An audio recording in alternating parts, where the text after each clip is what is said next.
logging of California's giant redwood trees is a big job.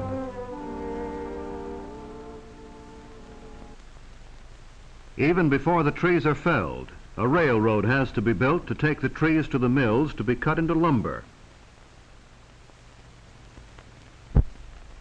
Surveyors lay out the lines that are followed by the railroad. The ties and the rails are laid even before the trees are felled. The X means that this tree will itself be used in moving other trees as soon as they are brought down and cut into logs.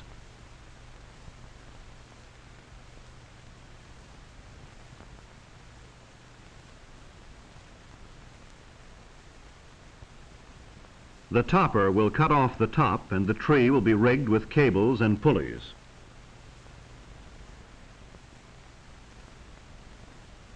For most people, a job like this would seem too dangerous, but then logging is a hard and dangerous work, and these men take pride in their strength and courage.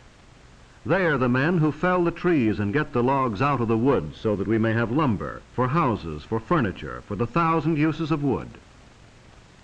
And all in his day's work, over goes the top of this tree. The job of logging is well underway. Donkey engines are brought up to lift the big logs, haul them around and place them on railroad cars. Heavy cables and huge pulleys are needed to lift logs weighing up to 50 tons. The actual felling of a tree begins with the making of a scaffold for the axemen to stand on as they work. Then they begin their cutting their way into trees that may be as old as our civilization. For the redwood trees of California are probably the oldest of living things. The redwoods that grow along the coast live to be 2,000 years old. They are young at 350 years, they are mature at 1,000 years, and they reach old age at 1,500 years.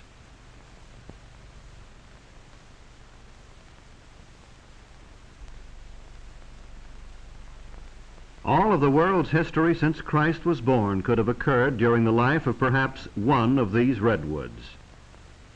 But just as the tree itself is able to live through centuries, to live even through forest fires, so when the axes, the wedges, and the saws bring it down, the lumber will last for many, many years. That is why it is very valuable as lumber. Insects and fungi do not hurt it, and it actually resists fire. So the saws keep working and the axemen bring the tree down, figuring the fall carefully so as not to hit other trees and splinter the wood. When the cutting is finished, the men get away fast from the base of the tree as it falls, for sometimes trees twist or fall in a way not expected.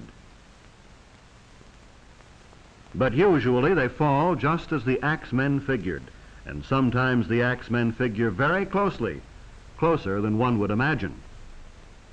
So down they come, some of the world's oldest, biggest, and tallest trees that grow over 350 feet high, trees that may be over 20 feet thick at the base, trees that are so big that more than 20 houses can be made from just one tree. But don't think these giants are being completely destroyed. Many of the oldest and the biggest of the redwoods are being saved.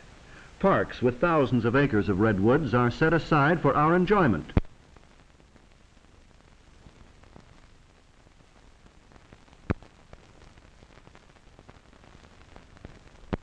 But now the logs are cut to the lengths wanted by the mills and the carpenters and started on their way to becoming boards useful to mankind.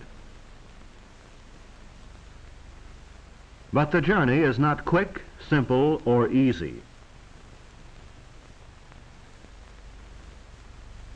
The logs must be snaked out by big tractors and loaded onto heavy trucks, or dragged by the tractors out to the edge of the clearing where they can be picked up and carried overhead toward the railroad.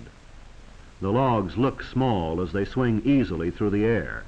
Notice the big tongs like ice tongs that are used in lifting and moving the logs, and the booms that swing the logs onto the flat cars. But with the arrival of the logs at the railroad, A second part of the log's journey to the mill has begun. Trees that were living and growing a few days before are now on their way to be sawn into lumber.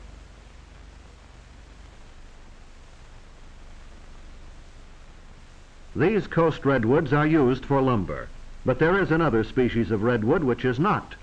It is the redwood of the Sierra Nevada mountains.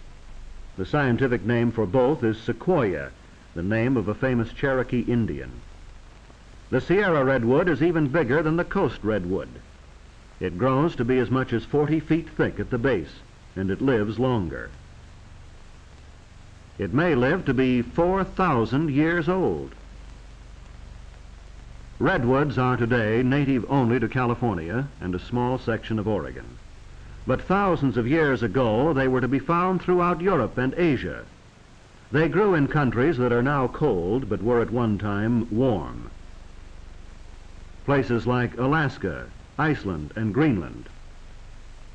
Their history goes back millions of years to the time of the dinosaurs. But here at the sawmill, the redwoods are just big logs that have to be unloaded into the mill pond. And the straight arm that is used in football is found here to be simple and efficient.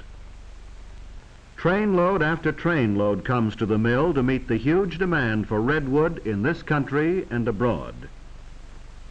The demand for a wood that will not rot, that termites will not eat, that fire cannot easily burn.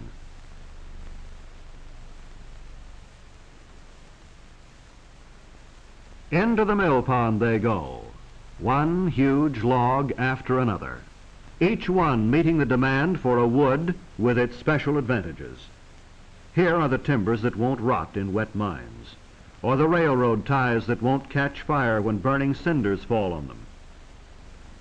And here is a mill where the logs are brought from the forest and stored in a mill pond where they can be easily moved. As fast as the mill can cut them, they are floated over to the conveyor belts and brought up into the mill. The bark is removed and ground up for use as an insulating material against heat. Then the big saws begin cutting off enormous boards. The whole log is moved past the bandsaw as each board is cut. The log moves back and then comes forward for the cutting of the next board.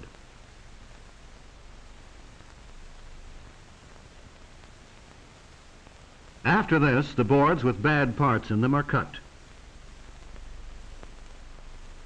The trimmer man in the angel's roost, as it is called, can raise and lower his saws to cut out the bad sections and save the rest. Then the boards are checked and graded for quality. From here on, with the drying and the seasoning, our redwood trees have become lumber.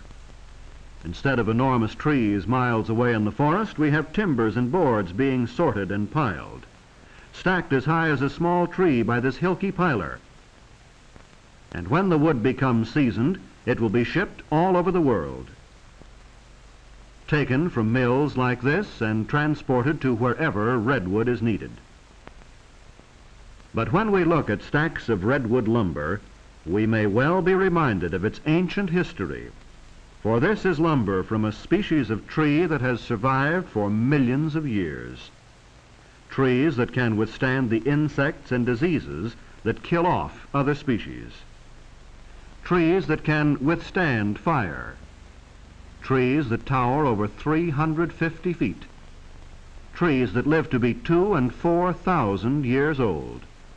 The tallest, biggest, oldest trees in the world. And so the lumber from such trees gives us a wood that has the same enduring qualities.